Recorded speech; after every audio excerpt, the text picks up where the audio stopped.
ఇది చిన్న దోసకాయ పాదుకి పందిరి అనమాట. ఇది అన్ని ఇంట్లో ఉన్న వస్తువులతోటి తయారు చేశాను. ఎలా అంటే ఇల్లు కన్స్ట్రక్షన్ అయినప్పుడు ఇటుకలు మిగిలిపోతాయి కదా, తర్వాత ఈ పట్టాలు కడతారు చూడండి మనకి, ప్లాస్టిక్వి బ్లూ కలర్వి, అవి ఆ పట్టాలు వాటితోటే చేశాను అనమాట. ఇది ఎట్లా చేశానో ఒకసారి చూపిస్తాను. పూర్తిగా పైన టెర్రస్ మీద కొద్దిగా ప్లేస్ తీసుకుని అందులో ఒక 2 పట్టాలు 4 మడతలు వేసి ఫ్లోరింగ్ మీద వేసేసి దాని మీద ఇట్లా మిగిలిన ఇటుకలు ఉంటాయి కదా, అవి ఒక 3 వరుసలు ఇలా పేర్చి అనమాట. చుట్టూరా మరీ ఎక్కువ ప్లేస్ కాదు, కొద్దిగా ప్లేస్. ఇది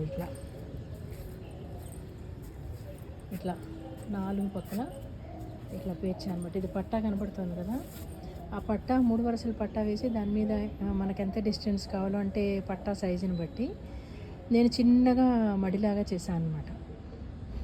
ఒక 3 వరుసలు ఇటుకలు పెట్టి దాన్ని పైకి తీసుకొచ్చి ఆ పట్టాన్ని మళ్ళీ వెనక్కి ఫోల్డ్ చేశాను.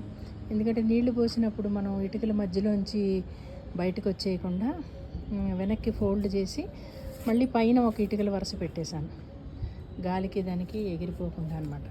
పెట్టేసి ఇక్కడ దోసకాయ చెట్టు పాదు చూసారా, ఒక దోసకాయ కూడా ఉంది అక్కడ చిన్నగా అనమాట. దోస పాదుకు మాత్రం ఇలా వేశాను. మిగతా కుండీల్లో చెట్లన్నీ ఉన్నాయి, అవి ఇంకొకసారి ఎప్పుడైనా తీస్తాను వీడియో. ఇది చిన్న ఒక దోసకాయ, ఆల్రెడీ 3 దోసకాయలు కోసాను నేను. ఇంకా చిన్న దోసకాయ ఉంది, అది పెద్దదవ్వాలి.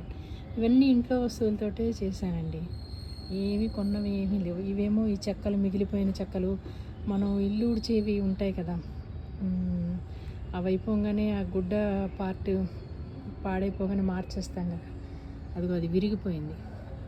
అవే తీసుకొచ్చాను అనమాట. అవన్నీ పారేయకుండా 4 వైపులా స్తంభాల్లాగా పెట్టి, ఈ నెట్ కూడా ఏంటంటే మొక్కల కోసం బయట కొన్నది పాడైపోయింది. సరే పాడేయడం ఎందుకని ఇలా తీసుకొచ్చాను అనమాట. ఇది చిన్నది.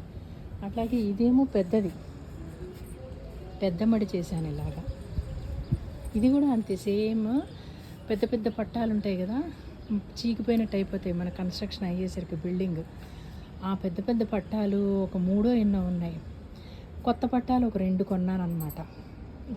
కింద కొత్త పట్టా వేసి పైనేమో ఇవి వేసేసి, ఇది ఇట్లా మొత్తం మట్టి వేసేసి ఇట్లాగే సేమ్ 4 వరుసలు అన్నీ మిగిలినవి. కొత్త ఇటుకలు కాదు, చూసారా, కన్స్ట్రక్షన్ అయ్యాక మిగిలిపోతాయి కదా, కావాలంటే కొత్తవి కూడా కొనుక్కోవచ్చు. నేనైతే అన్నీ మిగిలిన వాటితోటే చేశాను. ఇట్లా ఇది కొంచెం పెద్ద మడి అనమాట. సేమ్ అదే ప్రొసీజర్. కిందేమో కొత్త పట్టా వేశాను, దాని మీద పాత పట్టాలు మిగిలిన 4-5 వరుసలు వేసేసి ఇటుకలు పెట్టి ఇట్లా పైనేమో పందిరిలాగా ఇట్లా వేసాను అనమాట. ఇది బీరపాదు. ఇది పెట్టి ఒక ఇంచుమించు ఎంత, ఒక 45 డేస్ ఎంత అయింది. 4-5 కాయలు కోసాను.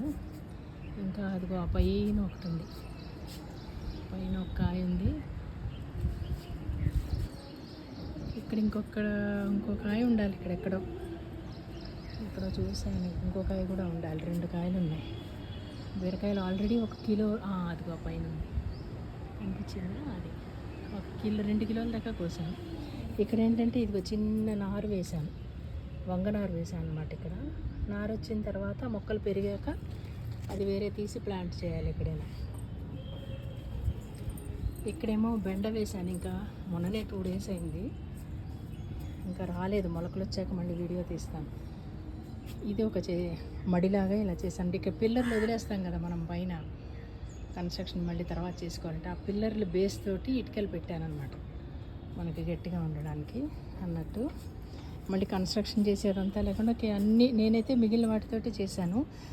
కావాలంటే ఇది కన్స్ట్రక్షన్ కూడా చేయించుకుంటున్నారు కొంతమంది. ఇది మిగతా మొక్కలు, ఇది ఇంకొకసారి వీడియో తీస్తాను.